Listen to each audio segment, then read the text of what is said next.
सिर्फ फूल और एक बाबा का शीश। दुनिया में तमाम देव जितने हैं सबका पूरा शरीर, मगर हमारे खाटू वाले श्याम के सिर्फ एक शीश है। क्यों है जरा सुनिएगा प्रेम से। बेशक ताली मत बजाना, बेशक मत गाना, मगर सुन लेना भाव से, बेड़ा पार सुनने से हो जाएगा साहब। कह देना हरे का तू है सहारा सामरे, हमने भी तुझको है पुकारा सामरे। हरे का तू है सहारा सामरे, हमने भी तुझको है पुकारा सामरे। नहीं और सहा जाए, अब बोल कहाँ जाए, नहीं और सहा जाए, बोल कहाँ जाए। हारे का तू है सहारा सावरे, हमने भी तुझको है पुकारा सावरे। हारे का तू है सहारा सावरे, हमने भी तुझको है पुकारा। और ये बात शुरू होती है महाभारत के उस युद्ध से जो युद्ध हुआ पांडवों और कौरवों के बीच। कौरवों की रखवाली कन्हैया की नारायणी सेना कर रही थी और पांडवों की रखवाली गोविंद मेरो है, गोपाल मेरो है, गोविंद मेरो है, गोपाल मेरो है। शिवा के बिहारी नंदलाल मेरो है, के बिहारी नंदलाल मेरो हे गोविंद मेरो है, गोपाल मेरो है। मेरो है, गोपाल। कौन है ये खाटू वाले श्याम जी? पांडवों में भीम, भीम के पुत्र हुए घटोत्कच और घटोत्कच के पुत्र हुए महाबली बर्बरी। बोलिए महाबली बर्बरी की। बाल घुंघराले थे, बर्बर थे, इसलिए नाम पड़ा बर्बरी। जन्म लेते ही 14 बरस की आयु ग्रहण की, और जैसे डॉक्टर का बच्चा डॉक्टर बनने की सोचता है, इंजीनियर का इंजीनियर क्षत्रिय परिवार से थे, कुछ शक्ति प्राप्त करने की सोची। माता अहलावती के लाल है, बोलिए अहलावती के लाल की। माँ के पास गए कि माँ मैं कुछ शक्ति प्राप्त करना चाहता हूँ, और माँ ने कहा माँ दुर्गा की तपस्या करो अगर शक्ति चाहिए तो। और शिव के बिना शक्ति अधूरी, शक्ति के बिना शिव अधूरे। चल पड़े बर्बरी माँ दुर्गा को मनाने और बोल पड़े भोले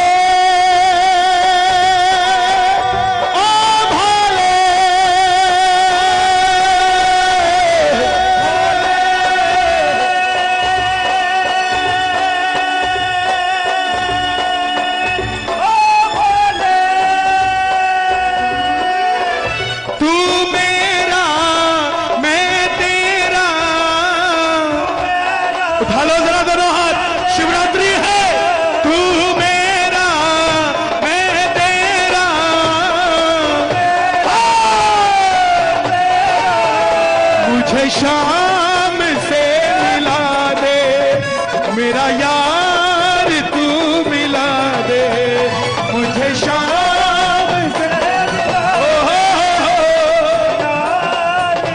और माँ दुर्गा की तपस्या से 3 बाण ऐसे प्राप्त किए जिससे तीनों लोग जीत सकते थे। जब आदमी के पास धन आता है तो खर्चने का मन आता है, और जब शक्ति आती है तो इस्तेमाल करने का मन आता है। बर्बरीक के भी मन में उठा कि मैं भी महाभारत के युद्ध में जाकर अपना कौशल दिखाऊं। माँ के पास गए कि माँ मैं भी युद्ध में भाग लेना चाहता हूँ। माँ ने सोचा कन्हैया की सेना कौरवों के पास है, पांडव कमजोर होंगे। वचन ले लिया बेटा जा, मगर जाने से पहले 2 वचन दे। पहला वचन जो युद्ध में हारेगा तो उसका सहारा बनेगा। एक बार कह देना प्रेम से, हारे के सहारे आजा तेरा दास पुकारे आजा।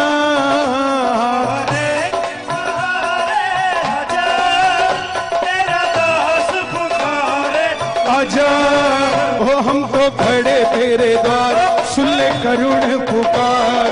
खड़े तेरे द्वार, सुन ले करुण। और दूसरा वचन रस्ते में कोई भी तुझसे कुछ भी मांगे तो इनकार नहीं करेगा। चल पड़े बर्बरी। जैसे मेरी माँ शेर की सवारी करती है, भोलेनाथ नंदी की, हमारे श्याम बाबा लीले घोड़े का असवार, खाटू वाला सावरियो लीले लीले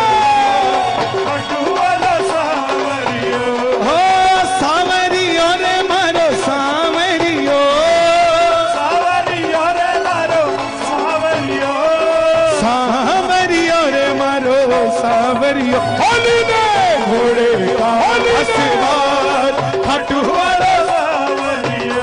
चल पड़े बरबरी, चारों दिशाएं हिल उठी। कौन आ गया ये युद्ध में? एक 14 साल का बच्चा लीले घोड़े पर सवार होकर युद्ध की ओर बढ़ता हुआ। दुर्योधन हिल गया, भीष्म पितामह हिल गए, अर्जुन हिल गया। और जब अर्जुन हिला तो माधव से कहने लगा, हे केशव, आप देख कर आइए कौन आया है। इससे पहले पूरे युद्ध में ऐसी घटना नहीं घटी। और मोर मुकुट बंसी वाला ब्राह्मण का रूप धारण कर गया। बोले बर्बरीक कहां जाते हो? बर्बरीक बोले, प्रभु मैं युद्ध में भाग लेने जा रहा हूं। ब्राह्मण देवता बोले, बेटा वहां तो इतने बड़े बड़े योद्धा हैं, तेरे पास कौन सी शक्ति है जो युद्ध में लड़ने जा रहा है? बर्बरीक बोले, प्रभु जिसे आप महाभारत का युद्ध कहते हैं, आज्ञा दीजिए अहलावती का लाल एक ही बाण में महाभारत का युद्ध समाप्त कर देगा। ब्राह्मण देवता बोले, बेटा बातें करनी आसान है, अच्छे दिन आने वाले हैं, लाने में पसीना आ जाता है, साबित करके दिखा। सामने पीपल का पेड़ था, बर्बरीक ने चढ़ाया प्रत्यंचा पे बाण और एक ही बाण से पूरे पेड़ के पत्ते भेद दिए। एक पत्ता ब्राह्मण ने अपने पांव के नीचे दबा लिया। आखिर में वो बाण ब्राह्मण के पांव के ऊपर घूमने लगा। बर्बरीक बोले, प्रभु पांव हटाइए, एक पत्ता आपके पांव के नीचे है। ब्राह्मण देवता मान गए, अगर ये युद्ध में चला गया तो सबको ढूंढ ढूंढ के मारेगा। बोले बर्बरीक किसका साथ दोगे? बर्बरीक बोला, प्रभु मैं अपनी माँ को वचन देकर आया हूँ, हारे के सहारे आजा, तेरा दास पुकारे आजा।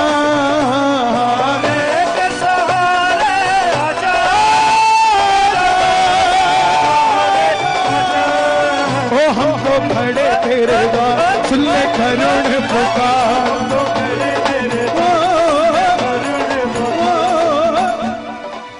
ब्राह्मण ने घेर लिया। छलिया है ना मोर मुकुट बंसी वाला, किसी का नहीं हुआ। जन्म लिया तो देवकी को छोड़ दिया, यशोदा ने पाला, यशोदा को छोड़ दिया। राधा से प्रेम किया, राधा को छोड़ दिया। ब्रज में रहा, ब्रज को छोड़ दिया। रिश्तेदारों को आपस में लड़ा के छोड़ दिया। ये किसी का नहीं हुआ। बोले बर्बरीक ये कैसा वचन दे दिया, हारे का सहारा।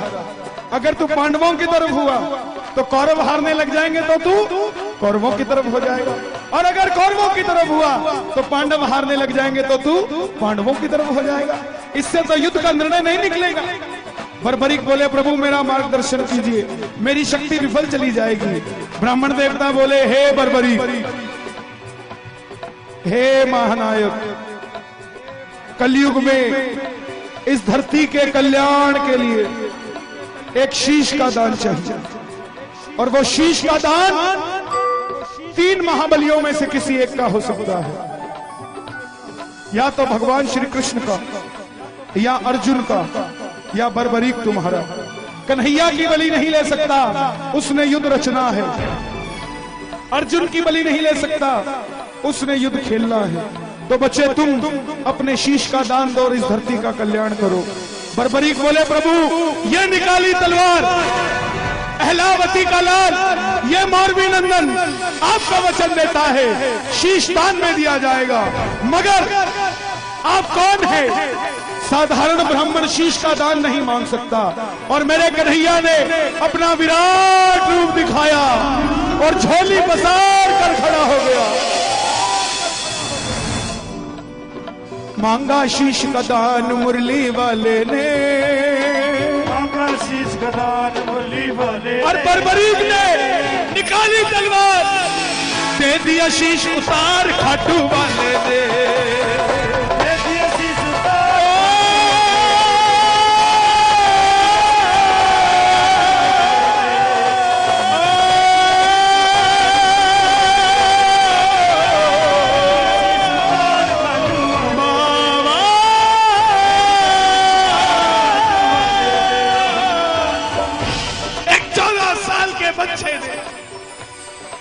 शीश उतार कर दे दिया। मगर बोला प्रभु योद्धा हूं, लड़ने आया था, लड़ नहीं पाया, देखने की इच्छा रखता हूं। कन्हैया ने उस शीश को अमृत पिलाया और सोलन के पास प्रचूड़ पर्वत है, गूगल उसे चूड़धार पर्वत कहता है, उस पर वो शीश रखा गया। आखिर में जैसे हम करते हैं, काम अच्छा हो जाए तो हमने किया, गलत हो जाए लुधियाने वाले चाचा जी करके गए थे। यही बात पांडवों के साथ। अर्जुन कहे मैंने जिताया, भीम कहे मैंने जिताया। कंपटीटर को मारो मत, उसको खड़ा रखो, आपको लड़ने की इच्छा बनी रहेगी। पांडवों ने कंपटीटर को मार दिया, ये बताने वाला ही नहीं बचा कि तुम योद्धा हो, ये बताने वाला ही नहीं बचा कि तुम योद्धा हो। अब कौन निर्णय करे? युधिष्ठिर का मैंने जिताया, मेरे मार्गदर्शन ने जिताया। अर्जुन का मेरे बाणों ने जिताया। भीम का मेरी गदा ने जिताया। मगर खुद कमाई करना और अपने मुंह से खुद को सेठ कहना सेठाई नहीं है। सेठाई वो जब दुनिया कहे। यही बात खुद लड़ लिए मर लिए योद्धा अपने मुंह से खुद को कैसे कह दे। चलो चले मुरली वाले के पास, चलो चले मुरली वाले के पास, जाकर करेंगे उसको अरदास, जाकर करेंगे। गए बोले हे गिरधारी बताओ युद्ध किसने जिताया? कन्हैया बोले पांडवों कैसी बात करते हो, मैं तो तुम्हारा रथ चला रहा था, मुझे क्या पता युद्ध किसने जिताया। तो बोले कन्हैया इसका निर्णय कौन करे? चलो चले उस शीश के पास, चलो चले। उठा लो जरा दोनों हाथ, पांडवों के साथ हम भी चलते हैं, दोनों हाथ खोल के जरा ताली बजा के ये बात ये चलो चले जाकर करेंगे उसको अरदास, जाकर करेंगे चलो चले उस शीश के पास, चलो चले। सब गए। बोले हे बर्बरीक बताओ युद्ध किसने जिताया? बर्बरीक के शीश से आवाज आई, हे पांडवों तुम जो अभिमान करते हो किस चीज का करते हो? मुझे पूरे युद्ध में सिर्फ और सिर्फ भगवान श्री कृष्ण का सुदर्शन चक्र चलता दिखाई दिया। युद्ध में मरने वाला भी कन्हैया था, मारने वाला भी कन्हैया था। अर्जुन तुम अपने आप को योद्धा कहते हो, तुम्हारे रथ पे कन्हैया पूरी धरती का भार लेकर बैठा था और कर्ण के रथ में अकेला कर्ण था। वो बाण चलाता था तो भी तुम्हारा रथ 2 कदम पीछे जाता था, तुम बाण चलाते थे तो भी उसका रथ 2 कदम पीछे जाता था। योद्धा वो था, तुम नहीं। तुम्हारी जीत इसलिए हुई क्योंकि तुम्हारे पलड़े में ये मोर मुकुट बंसी वाला बैठा था। प्रेमियों कन्हैया को ये बात इतनी पसंद आई, वरदान दे दिया, हे बर्बरी जिस शीश को मैंने अमृत पिलाया है तुम्हारा ये शीश अमर हो चुका है। कलयुग प्रारंभ होते ही मेरी 16 की 16 कलाएं तुम्हारे इस शीश में विराजित हो जाएंगी। और जाओ तुम्हें मैं अपना श्याम नाम देता हूं। कलयुग में कोई श्याम पुकारेगा तो उसकी मदद ये मुरली वाला नहीं, तू खाटू वाला श्याम बनकर करेगा। और जो वचन तूने अपनी मां को दिया, हारे का सहारा, जो भी हार कर तेरे दरबार में आ जाएगा उसे दुनिया में कोई दोबारा हरा नहीं पाएगा। और दूसरा वचन कि जो भी कुछ भी मांगेगा तू इनकार नहीं करेगा। तेरे दरबार में ये कथा सुनकर जो पहली बार कुछ भी मांग लेगा सच्चे दिल से, अगर उसकी नियत सही होगी तो उसको तेरे दरबार से जरूर मिलेगा। ये वही खाटू वाला श्याम है। एक बार कह दो जय श्री श्याम।